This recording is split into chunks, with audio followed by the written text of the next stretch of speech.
সূরা আল আনফাল। রহমান রহিম আল্লাহ তাআলার নামে। হে মুহাম্মদ, লোকেরা তোমার কাছে যুদ্ধলব্ধ ও যুদ্ধে পরিত্যক্ত অতিরিক্ত মাল সামান সম্পর্কে আল্লাহ তাআলার হুকুম জানতে চাচ্ছে। তুমি তাদের বলো, এ অতিরিক্ত সম্পদ হচ্ছে মূলত আল্লাহ তাআলার জন্য এবং তার রসুলের জন্য। অতএব এ ব্যাপারে তোমরা আল্লাহ তাআলাকে ভয় করো এবং এ নির্দেশের আলোকে নিজেদের মধ্যেকার সম্পর্ক সংশোধন করে নাও। আল্লাহ তাআলা এবং তার রসুলের আনুগত্য করো যদি তোমরা সত্যিকার অর্থে মোমেন হয়ে থাকো। মোমেন তো হচ্ছে সেসব লোক যাদের আল্লাহ তাআলাকে স্মরণ করানো হলে তাদের হৃদয় কম্পিত হয়ে ওঠে এবং যখন তাদের সামনে তার আয়াতসমূহ তেলাওয়াত করা হয় তখন তাদের ঈমান বৃদ্ধি পায় এবং তারা সব সময় তাদের মালিকের উপর নির্ভর করে। যারা নামাজ প্রতিষ্ঠা করে এবং আমি তাদের যা কিছু অর্থ সম্পদ দান করেছি তা থেকে তারা আমারই পথে খরচ করে। মূলত এ গুণসম্পন্ন লোকেরাই হচ্ছে সত্যিকার মুমিন। তাদের মালিকের কাছে তাদের জন্য বিপুল মর্যাদা, ক্ষমা ও সম্মানজনক জীবিকার ব্যবস্থা রয়েছে। সেভাবেই তোমাদের বের হওয়া উচিত ছিল, যেভাবে তোমার মালিক তোমাকে তোমার বাড়ি থেকে বের করে এনেছেন। অথচ মুমিনদের একদল লোক তো এ কাজ তখন পছন্দই করেনি। সত্য তোমার কাছে প্রকাশিত হওয়ার পরও এরা তোমার সাথে বিতর্কে লিপ্ত হচ্ছে। মনে হচ্ছিল তারা যেন দেখতে পাচ্ছে ধীরে ধীরে মৃত্যুর দিকেই তাদের ঠেলে দেয়া হচ্ছে। স্মরণ করো যখন আল্লাহ তাআলা তোমাদের প্রতিশ্রুতি দিচ্ছিলেন দুটি দলের মধ্যে একটি দল তোমাদের করায়ত্ত হবে। তোমরা তখন চাচ্ছিলে দুর্বল ও নিরস্ত্র দলটি তোমাদের করায়ত্ত হোক। অথচ আল্লাহ তাআলা স্বীয় কথা দ্বারা সত্য প্রতিষ্ঠিত করতে চাচ্ছিলেন এবং এর মাঝ দিয়ে তিনি কাফেরদের শেকড় কেটে তাদের নির্মূল করে দিতে চেয়েছিলেন। এর উদ্দেশ্য ছিল সত্য যেন তার সত্য রূপ নিয়ে প্রতিষ্ঠিত হতে পারে এবং বাতিল যাতে করে বাতিলের মতোই নির্মূল হয়ে যেতে পারে, যদিও পাপিষ্ঠরা এতে অসন্তুষ্ট হয়। আরো স্মরণ করো যখন তোমরা তোমাদের মালিকের কাছে কাতর কণ্ঠে ফরিয়াদ পেশ করছিলে, আল্লাহ তাআলা তোমাদের ফরিয়াদ কবুল করেছিলেন এবং বলেছিলেন, হ্যাঁ, আমি তোমাদের এই যুদ্ধের ময়দানে পরপর 1000 ফেরেশতা পাঠিয়ে সাহায্য করব। আল্লাহ তাআলা তোমাদের শুভ সংবাদ দেয়া ও তা দিয়ে তোমাদের মনকে প্রশান্ত করার উদ্দেশ্যেই এটা বলেছিলেন। নতুবা আসল সাহায্য তো আল্লাহ তাআলার কাছ থেকেই আসে। নিশ্চয়ই আল্লাহ তাআলা পরাক্রমশালী ও প্রজ্ঞামান। আরো স্মরণ করো যখন আল্লাহ তাআলা তার নিজের পক্ষ থেকে তোমাদের নিরাপত্তা ও স্বস্তির জন্য তোমাদের তন্দ্রায় আচ্ছন্ন করে দিয়েছেন এবং তোমাদের উপর তিনি আকাশ থেকে বৃষ্টির পানি নাজিল করেছেন। উদ্দেশ্য ছিল এ পানি দ্বারা তিনি তোমাদের ধুয়ে পাক সাফ করবেন, তোমাদের মন থেকে শয়তানের অপবিত্রতা দূর করবেন, তোমাদের মনে সাহস বৃদ্ধি করবেন। সর্বোপরি যুদ্ধের ময়দানে তিনি এর মাধ্যমে তোমাদের কদম মজবুত করবেন। তাও স্মরণ করো যখন তোমার মালিক ফেরেশতাদের কাছে ওহী পাঠিয়ে বললেন, আমি তোমাদের সাথেই আছি, অতএব তোমরা মুমিনদের সাহস দাও, তাদের কদম অবিচল রাখো।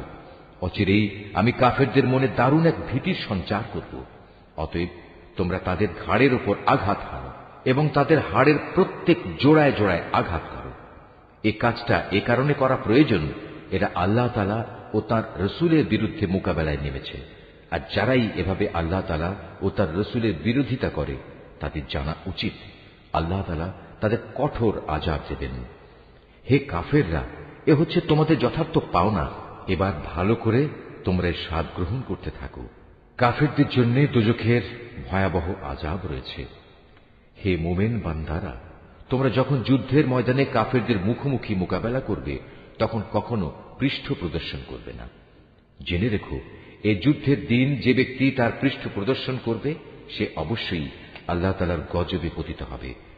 তবে যুদ্ধের কৌশল হিসেবে কিংবা নিজ বাহিনীর সাথে মিলিত হবার উদ্দেশ্য ছাড়া যদি কেউ এমনটি করে তাহলে তার জন্য জাহান্নামই হবে একমাত্র আশ্রয়স্থল। আর জাহান্নাম সত্যিই নিকৃষ্ট জায়গা। যারা নিহত হয়েছে তাদের তোমরা কেউই হত্যা করনি, বরং আল্লাহ তাআলাই তাদের হত্যা করেছেন। আর তুমি যখন তাদের প্রতি তীর নিক্ষেপ করছিলে, মূলত তুমি নিক্ষেপ করনি, করেছেন আল্লাহ তাআলা স্বয়ং। তিনি এর মাধ্যমে মুমিনদের উত্তম পুরস্কার দান করে তাদের বিজয় দিতে চেয়েছেন। নিঃসন্দেহে আল্লাহ তাআলা সবকিছু শোনেন এবং সবকিছু জানেন। এটা হচ্ছে তোমাদের বিষয় এবং তোমাদের ব্যাপারে তার নীতি। অবশ্যই আল্লাহ তাআলা কাফেরদের ষড়যন্ত্র দুর্বল করে দেন। হে কাফেররা, তোমরা একটা সিদ্ধান্ত চেয়েছিলে। হ্যাঁ, আজ সে সিদ্ধান্তকর মুহূর্তটি তোমাদের সামনে এসে গেছে। যদি এখনো তোমরা যুদ্ধ থেকে বিরত হতে চাও, তাহলে তা তোমাদের জন্য কল্যাণকর হবে। তোমরা যদি আবার যুদ্ধের জন্য ফিরে আসো, তাহলে আমরাও ময়দানে ফিরে আসব। আর তোমাদের বাহিনী সংখ্যা যতই বেশি হোক না কেন, তা তোমাদের কোনোই উপকারে আসবে না, কারণ আল্লাহ তাআলা ঈমানদারদের সাথেই রয়েছেন।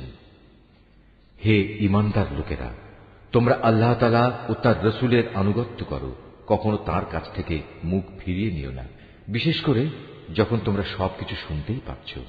তোমরা তাদের মতো হয়েও না, যারা মুখে বলে হ্যাঁ আমরা নবীর কথা শুনলাম, কিন্তু তারা আসলে কিছুই শোনে না।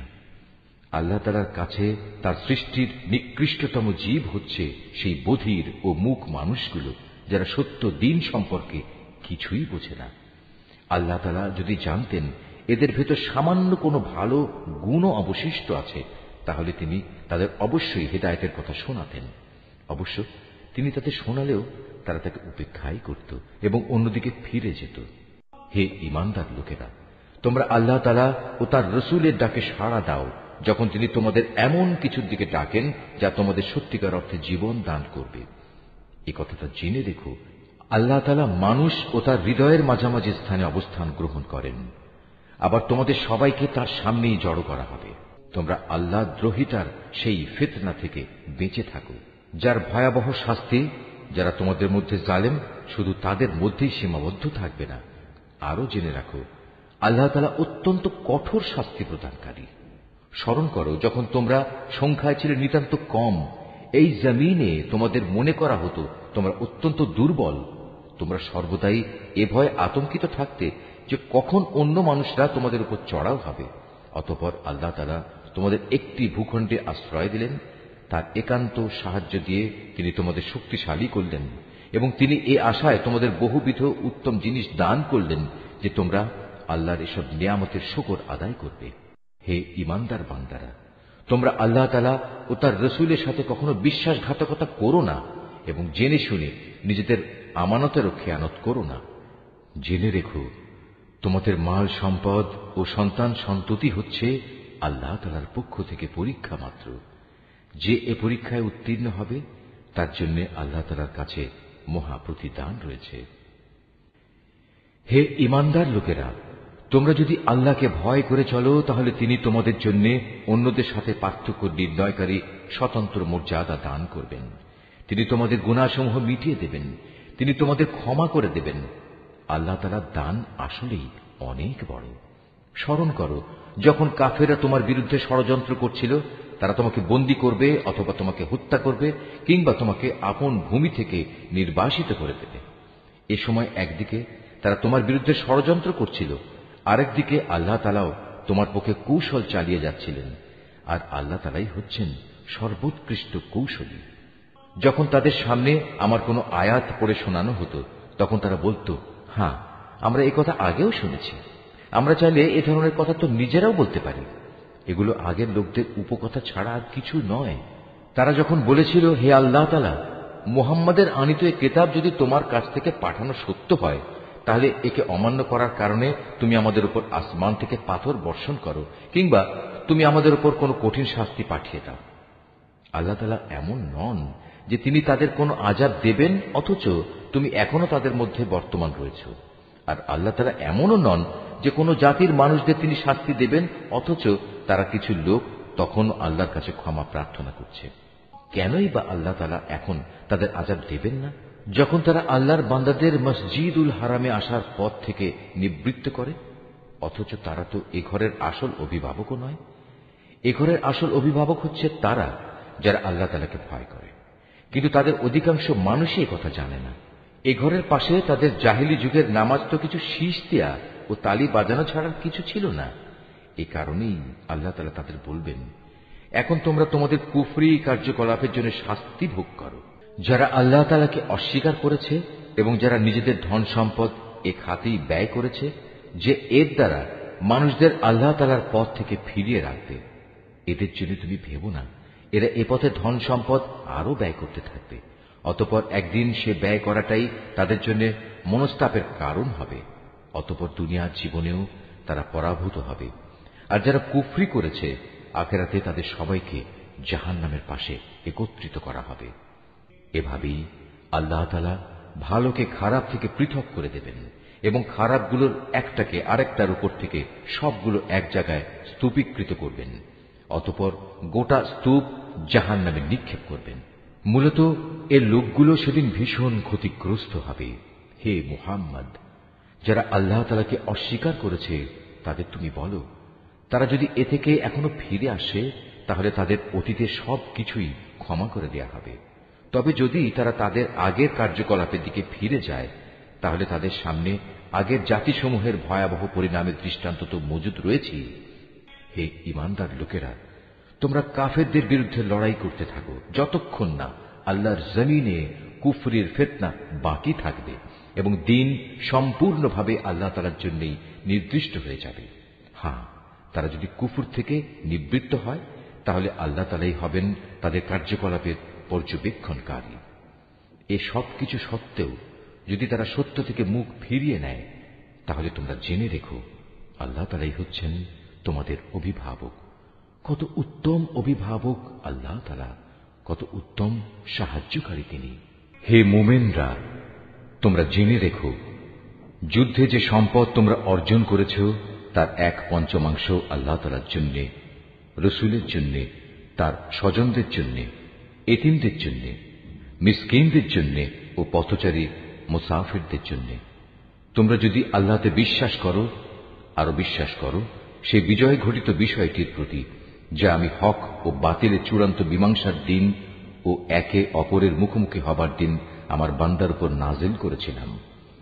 আল্লাহ তাআলা হচ্ছেন সর্ববিষয়ের উপর একক ক্ষমতাবান। যুদ্ধক্ষেত্রে তোমরা ছিলে উপত্যকার নিকট প্রান্তে, তারা ছিল দূর প্রান্তে, আর কুরাইশ কাফেলা ছিল তোমাদের তুলনায় নিম্নভূমিতে।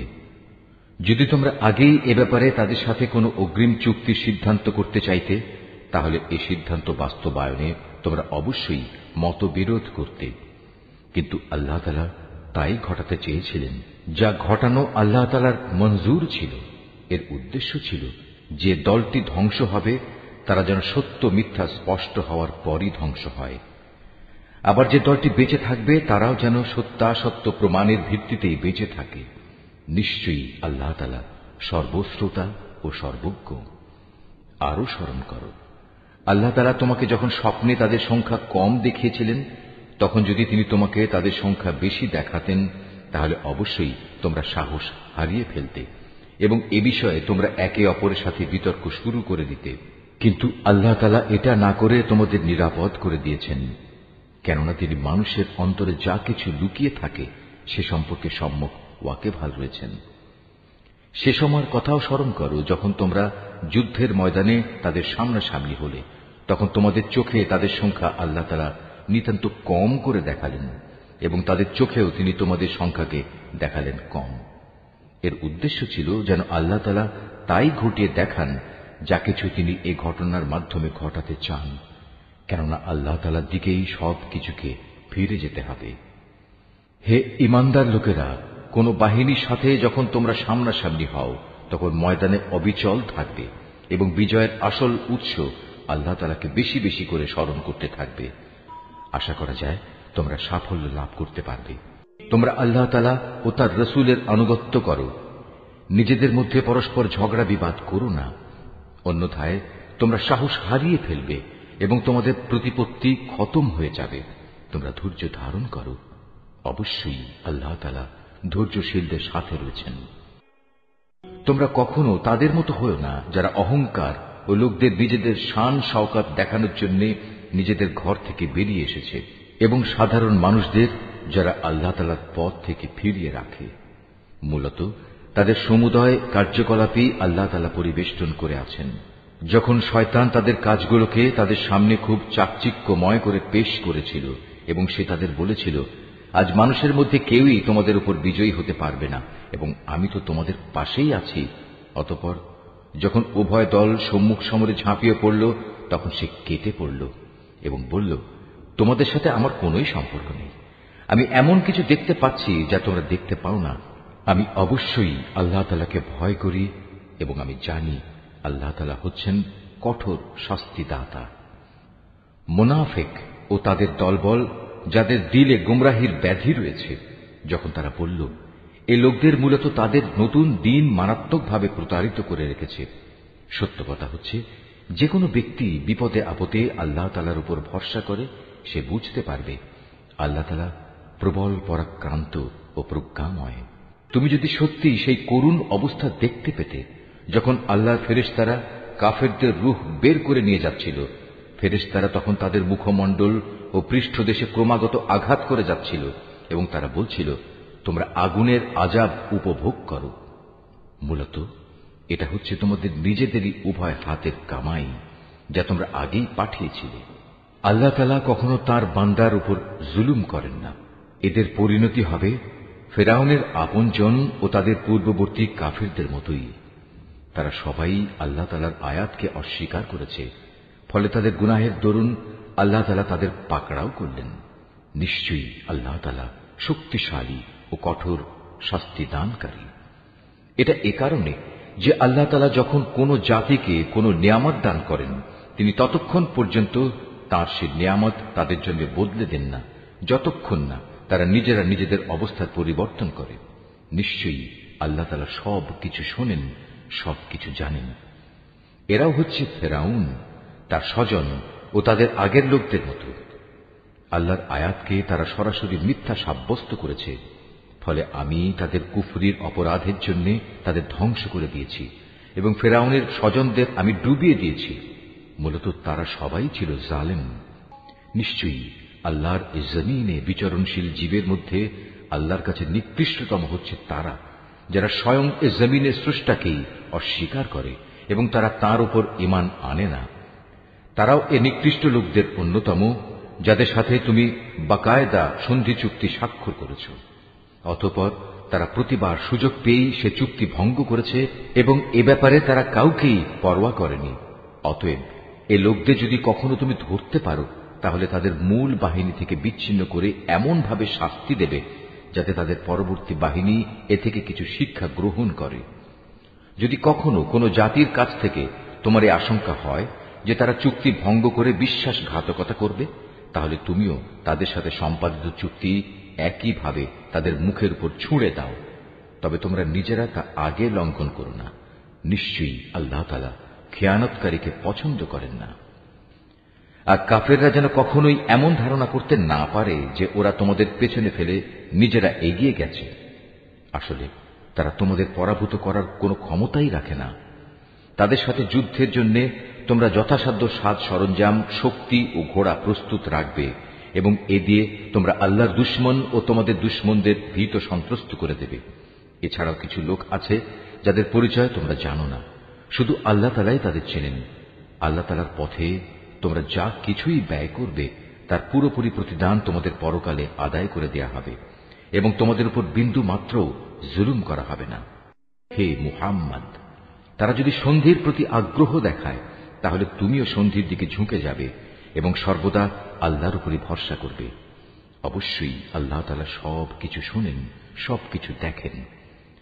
আর যদি কখনো তারা সন্ধির আড়ালে তোমাকে ধোঁকা দিতে চায়, তাহলে তোমার দুশ্চিন্তাগ্রস্ত হওয়ার কোনো কারণ নেই, কেননা তোমার রক্ষার জন্য তো আল্লাহ তাআলাই যথেষ্ট। তিনি তাঁর সরাসরি সাহায্য ও একদল মোমেন দ্বারা তোমাকে শক্তি জুগিয়েছেন।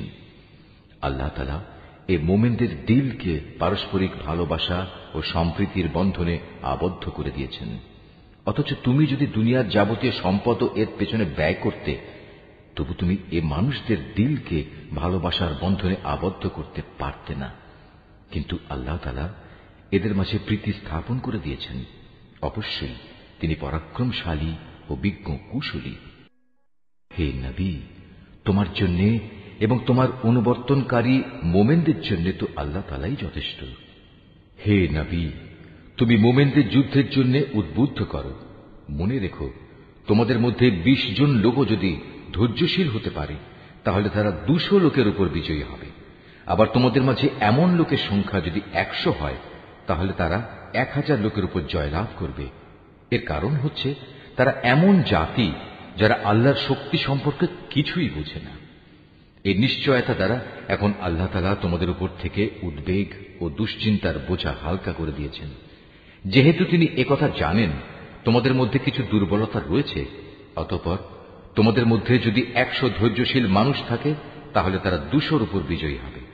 আবার যদি থাকে তোমাদের 1000 ধৈর্যশীল ব্যক্তি, তাহলে তারা আল্লাহ তাআলার হুকুমে বিজয়ী হবে 2000 লোকের উপর।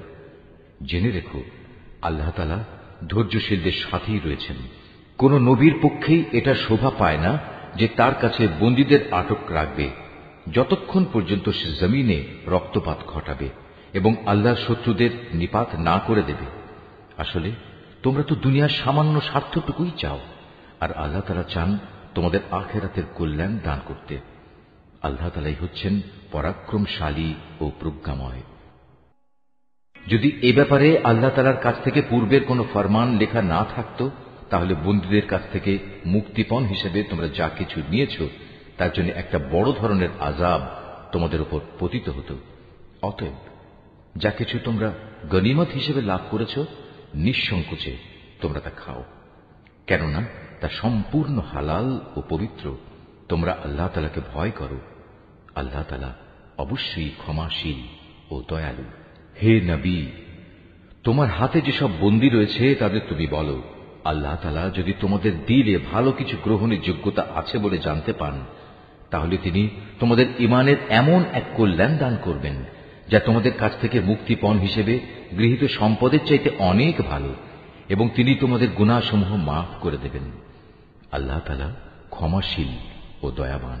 আর তারা যদি তোমার সাথে বিশ্বাস ভঙ্গ করতে চায়, তাহলে তুমি ভেবো না, এরা তো এর আগে আল্লাহ তাআলার সাথেও বিশ্বাসঘাতকতা করেছে, এবং এ কারণেই তোমাদের তিনি তাদের উপর ক্ষমতা দান করেছেন। আল্লাহ তাআলাই হচ্ছেন জ্ঞানবান ও কুশলী। নিঃসন্দেহে যারা ঈমান এনেছে এবং এই ঈমানের জন্য হিজরত করেছে, নিজেদের জান মাল দিয়ে আল্লাহর পথে জিহাদ করেছে, এবং যারা মুহাজিরদের আশ্রয় দিয়েছে ও তাদের সাহায্য করেছে, তারা সবাই পরস্পরের বন্ধু। অপরদিকে যারা ঈমান এনেছে অথচ হিজরত করেনি, ততক্ষণ পর্যন্ত তাদের অভিভাবকত্বের দায়িত্ব তোমাদের উপর নেই। তবে কখনো যদি তারা একান্ত দ্বীনের খাতিরে তোমাদের কাছে কোনো সাহায্য চায়, তাহলে তাদের সাহায্য করা তোমাদের কর্তব্য। তবে তা যেন এমন কোন সম্প্রদায়ের বিরুদ্ধে না হয় যাদের সাথে তোমাদের কোন রকম চুক্তি রয়েছে।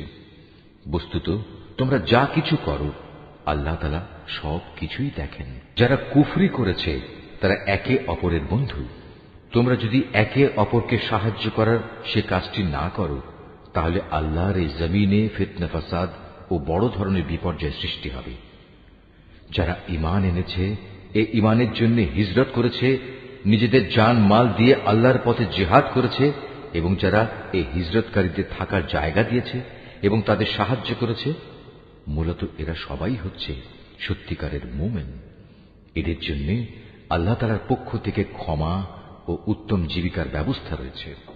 আর যারা পরে ঈমান এনেছে, হিজরত করেছে এবং তোমাদের সাথে জিহাদ করেছে, তারাও তোমাদেরই অন্তর্ভুক্ত। যারা আত্মীয়তার বন্ধনে একে অপরের সাথে আবদ্ধ, আল্লাহর কিতাব অনুযায়ী তারাও একে অন্যের উত্তরাধিকারের বেশি হকদার। নিশ্চয়ই আল্লাহ তাআলা সব ব্যাপার জানেন।